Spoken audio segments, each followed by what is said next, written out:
मैंने तो बहुत प्रधानमंत्री देखे हैं। इंदिरा जी को देखा, गोली खाई उन्होंने इस देश के लिए। राजीव गांधी को देखा, शहीद हुए इस देश के लिए। नरसिम्हा राव जी को देखा, मनमोहन सिंह जी को देखा, मेहनत करते हुए दिन रात को इस देश के लिए। लेकिन मैंने पहला ऐसा प्रधानमंत्री देखा है बहनों और भाइयों, जो आपके सामने आकर रोता है कि मुझे गाली लग रही है, गाली दे रहे हैं। आपके दुख सुनने के बजाय अपना दुखड़ा आपको सुनाते हैं और किसी ने उनके ऑफिस में बैठकर एक लिस्ट बनाई है। अरे आपके दुखों की लिस्ट नहीं है वो आपकी समस्याओं की लिस्ट नहीं है। वो ये लिस्ट नहीं है कि किसानों की क्या समस्या है, हमें क्या करना।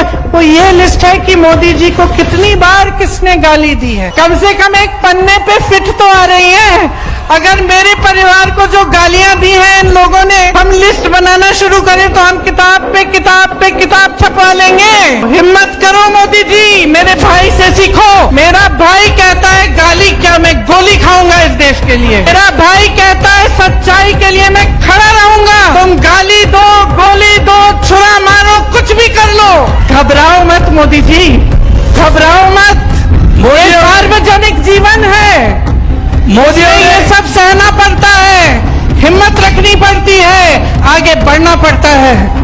इस देश की परंपरा रही है, कर्नाटका की परंपरा रही है। बड़े से बड़े महात्मा, बड़े से बड़े महापुरुष आकर जनता के बीच चलते थे, जनता के सामने झुकते थे, जनता का आदर करते थे। और यही हमारे लोकतंत्र की नींव है और इसी नींव को कांग्रेस पार्टी ने डाला। इसी सिद्धांत को लेकर कांग्रेस पार्टी की सरकारें बनती हैं। जब अर्जुन को तीर मारनी थी तो वो सिर्फ मछली की आंख देखता था, उसको और कुछ नहीं दिखता था। सीधे निशाना मारता था, सीधे ऊपर देखते थे और उस निशाने से उनका ध्यान बिल्कुल नहीं हटता था। तो मेरी बहनों और मेरे भाइयों, कर्नाटका के अर्जुन बन जाओ। अपना ध्यान अपने भविष्य पे रखो, इधर उधर ना भटके। बड़े से बड़ा नेता आ जाए आपके सामने, आपकी बात नहीं की तो उसकी बातें को परे कर दो।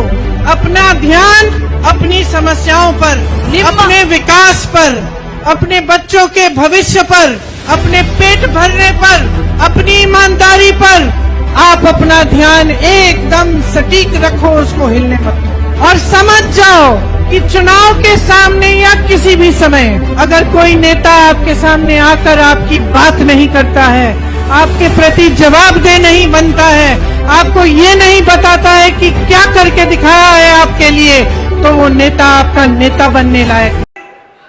ये सोचते हैं कि आप एक बार चुनाव जिता देते हो तो कोई काम करने की जरूरत ही नहीं है। कहिए नहीं, रोकिए मत, सुनिए।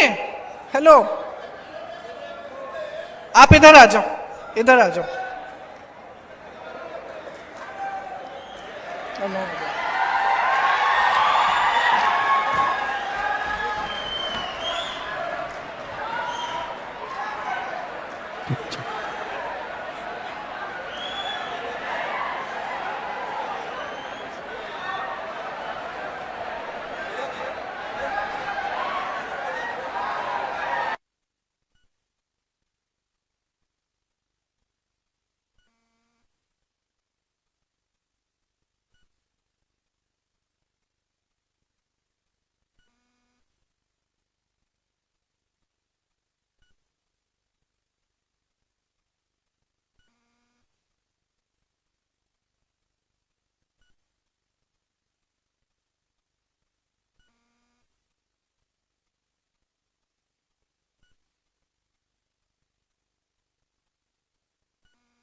माफ करिए,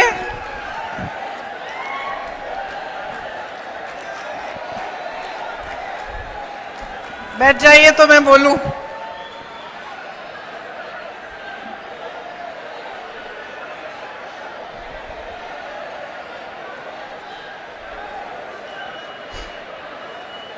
आपने वही बात बताई मुझे जिसकी चर्चा मैं कर रही थी।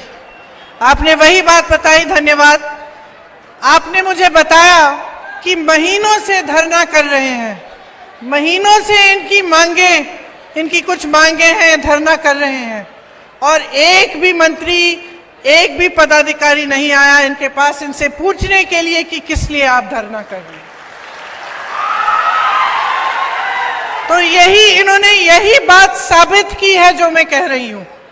मैं कह रही हूं कि जब आप ऐसे लोगों को चुनते हैं, ऐसी सरकारें चुनते हैं जो भूल जाते हैं कि आपकी समस्याओं को सुलझाना उनका कर्तव्य है, उनका धर्म है, जब आपको गुमराह करने के लिए तमाम बातें उठाते हैं जिनसे आपका दिल जुड़ा है, लेकिन आपकी विकास की बात नहीं करते, आपके जॉब्स की बात नहीं करते, तो नुकसान किसका होता है?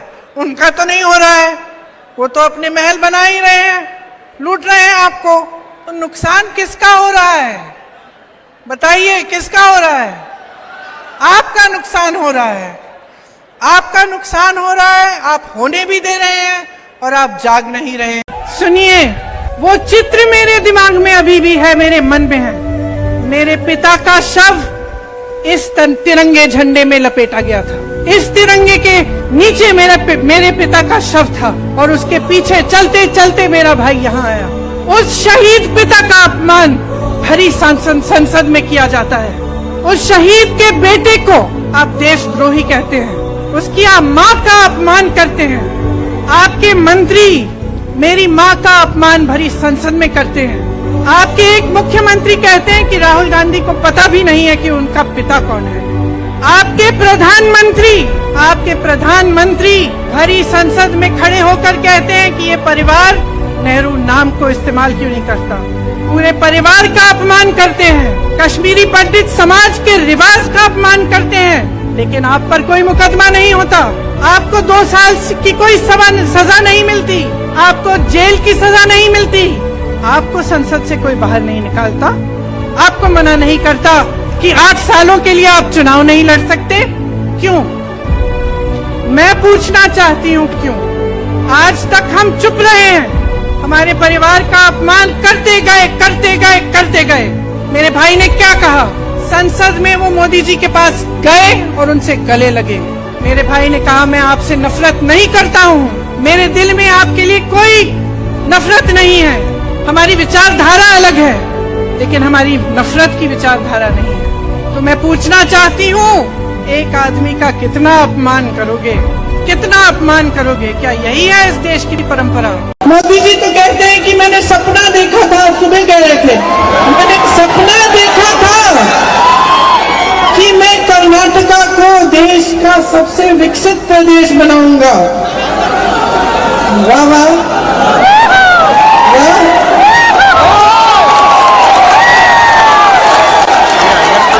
आपने सपना देखा, आप सर्वोपरि, सर्वज्ञानी, अंतर्यामी,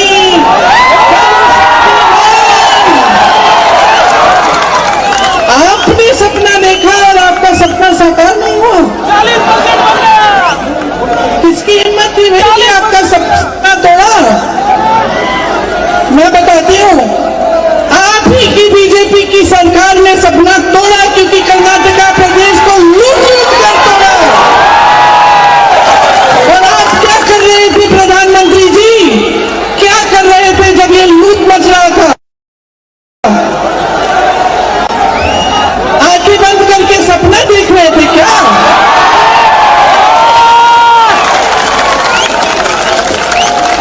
जब आपको कॉन्ट्रैक्टर्स एसोसिएशन ने, जब आपको स्कूल मैनेजमेंट एसोसिएशन ने चिट्ठी लिखी तो क्या हुआ? आप सो रहे थे, सपना देख रहे थे।